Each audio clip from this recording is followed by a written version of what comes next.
Hello, I'm Brian Odom. I'm NASA's chief historian, and I would like to welcome you to today's conversation.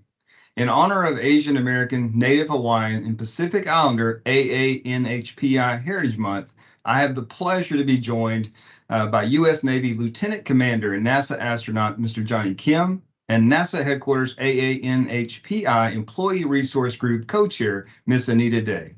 Thank you both for joining for today's conversation about the contributions of the AANHPI community to the history, culture, and fabric of the United States. This year's AANHPI Observant Month theme is Visible Together. It is set by the White House Initiative on Asian Americans, Native Hawaiians, and Pacific Islanders and the Smithsonian Asian Pacific American Center. This year's theme invites us to all reflect on the power of community and allyship. Jonny, when you hear visible together, what resonates with you the most? How important is that message? I think you said it really well. When I hear visible together, I think of community, I think of allyship, I think of working together to accomplish a goal. And those are the words that I feel when I hear that phrase. Okay. Anita, as NASA Headquarters Employee Resource Group Chairperson, can you tell us about how NASA makes the AANHPI community experience visible to the world and how the community experiences NASA? Yeah, sure. So the NASA staff is 8.7% AANHPI. So that's in contrast to the civilian workforce being almost half of that Asian American. So that tells me NASA is a good, safe place for us to be generally. We are proud of our work. We are proud of being at NASA, but we're also proud of our cultures and our different identities. So it would be really amazing for society, but also the agency, to be able to see us as more than just Asian American, Native Hawaiian, Pacific Islanders, to be able to see all the different countries we come from. And once people are able to see us in that way as these individuals, I think it'll be easier to have us in roles of leadership as well. I said that the AANHPI population at NASA is 8.7% of the population, but we are only 4.6% of the SES and other executive positions. So, you could say there's a bamboo ceiling at NASA, but I'm very, very pleased that the agency has been working on this, and we have been working with various offices on some policy solutions. That's a great point. This is a very tough topic. My own research goes back to, looking at the Apollo program and its relationship to the civil rights movement and looking at how that decade of the 1960s really unfolded and into, a more central approach to equal employment opportunity. And really NASA in the 1970s, the early 1970s, began to think about diversity and inclusion in really meaningful ways. And I think you really see that in this, eventually the space shuttle program opens up new opportunities for visibility of all minorities, and especially in the 1978 astronaut class for that first shuttle class that I think was critically important. So you look at that class in particular. Ellison Onizuka was the first Asian American to fly in space. He was a member of NASA's astronaut class of '78. This was the first astronaut class to include women, Hispanics, Asians, African Americans. So really, I guess, Jonny, who were some of the astronauts during this period and maybe later that you really looked up to? And were there any AANHPI astronauts that influenced your path to becoming an astronaut? I would say when I think about my childhood, having heroes is important. We all know this. Having role models and people to look up to, having dreams as a child is really, really important. And growing up, I had a poster of the Apollo 11 crew, Mike Collins, Buzz Aldrin, and Neil Armstrong, that classic photo with the moon as their backdrop. I had that over my bed. And I thought it was an amazing thing. But if you had asked me, and people often do ask me, have you thought about being an astronaut? Have you always wanted to be an astronaut? The answer is No. I didn't think about being an astronaut until 6 months before I applied. And being an astronaut is oftentimes a childhood dream for so many people. And when I think about that, well, I had that Apollo 11 poster above my bed. And I thought being an astronaut was one of the coolest things you could ever do, to be a hero and positively impact the world. But I never once saw myself doing that. And it's just as simply because I never could relate to that.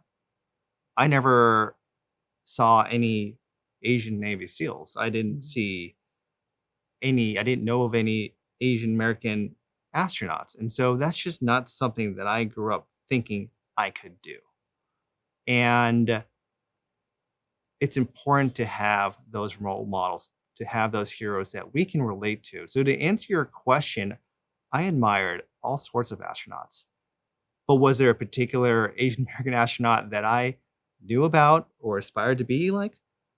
The answer is no. I wish I did. And that's what I am very proud to be part of NASA's workforce today, that represents a much more modern America with a diversity of backgrounds from all walks of life, all races, creeds, and colors.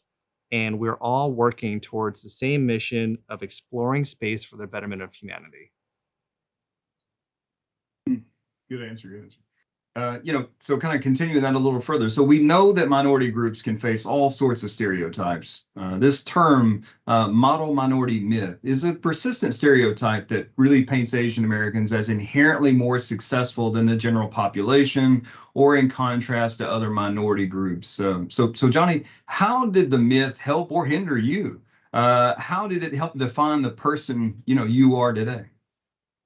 This could be a really long and layered response. I'll try and do my best to articulate my thoughts around it.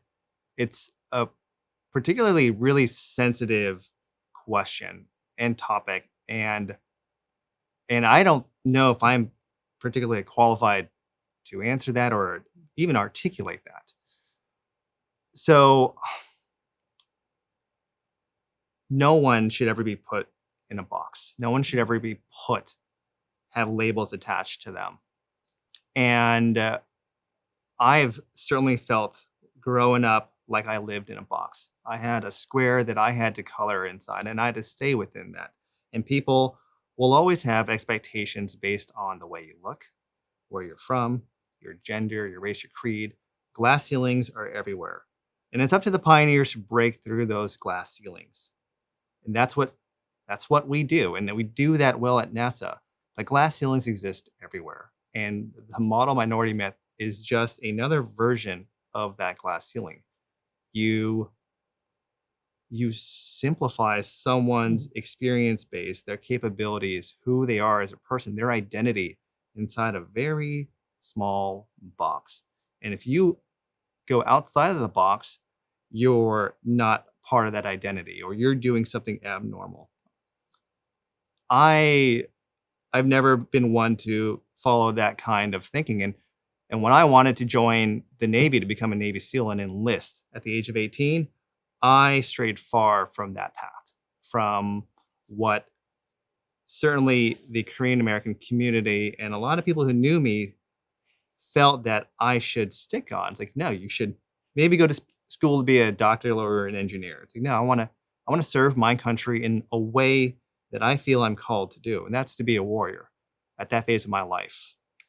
And whether the model minority myth, one thing I often hear is, oh, that's a good stereotype. Well, there's no such thing as a good stereotype. Stereotypes paint labels and boxes, and America is about becoming the very best you can be, smashing through barriers and accomplishing the best that you can. And when we do that, Americans accomplish great things.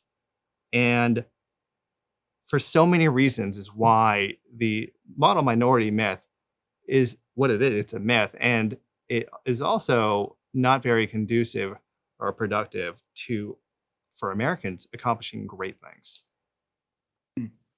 Excellent. Excellent point. Anita, so, coming from your perspective, would you say that model minority myth presents challenges for the AANHPI community in the workplace? And if so, can you elaborate and share how the community has to, overcome those challenges? Yeah, sure. But at first I have to say that Jonny, that was an amazing laying forth of what the myth is and how detrimental it can be.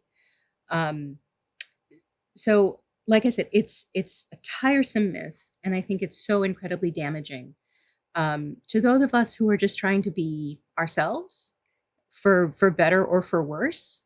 For a myth to say that you're always perfect is really stressful. In the workforce, though, at the workplace, it's damaging because people can use it to sweep away the idea that there is discrimination against a certain group, in this case, us. You guys are fine. You've got it covered. No, I have heard stories of people who should have been promoted and they weren't. People whose reviews should have been higher than they were. Overcoming the myth is very difficult. It is persistent. And what's interesting is a lot of people haven't heard of it. Even people working in this space talking about diversity. So that's why I'm incredibly grateful that you were willing to talk about it today, and we can just raise awareness of what this is. I will say, when I'm feeling stronger, I do try to think of it as a advantage almost, because I think it gives me privilege. It gives me the ability to say things that maybe other minority groups may not feel comfortable saying. If I'm seen as one of the good ones, maybe I can speak some truth where other people feel like they can't. So. That reminds me of something we talked about: allyship. Yes. Being a good friend, being a buddy, a teammate, a comrade, whatever you want to call it. Advocation will always be stronger and more meaningful when it's coming from someone that's not you. Yes. That's not benefiting from such advocacy. Yeah. So I completely understand what you're saying when you say that. And the other employee resource groups at headquarters and across the agency have been wonderful. And we all try to lift each other up in this process. So I'm happy to use some of my voice in that. I think those, you both excellent points on that. And I think it's something that, from someone who seeks to be an ally, really something that you would take as, oh, well, that, like you said, Anita, that's a positive, right? That this can't be a negative issue. So to hear people talk about this openly and just have that conversation and really inform people of perspectives they may not have thought, that somehow that this positive stereotype can be a negative, just like what you said, Jonny, that all stereotypes are problematic in lots of different ways. So consciousness, having a conscious, of this issue, I think is important. So thank you both for that. So again, Jonny, you've got this other thing too, right? So U.S. Navy SEAL, astronaut, but we can't overlook this background that you have as a medical doctor, right? And the thing that we've all experienced together collectively over the last years is that, the pandemic has laid bare these inequalities in healthcare, in this country and definitely around the world. In addition, there's the other piece that is the growing awareness of intersection between climate action, racial equity, racial injustice that is around the world and definitely in this country, and has a long history in this country. So what is your take on the impact of these public health issues and the stress of racism on the AANHPI community, as well as minorities in general? So I think I could answer that question, but I think, again, it'd do a disservice to not recognize and just communicate. There are communities everywhere of all sorts of sizes and creeds and races that suffer from inequity. It's a pandemic, right? And there's not a single group that's more important than the other. And what's the impact? I mean, you can have a pretty long discussion about what the impact. You could just talk sheerly from the numbers. When I was serving as a physician in healthcare, the statistics just didn't lie.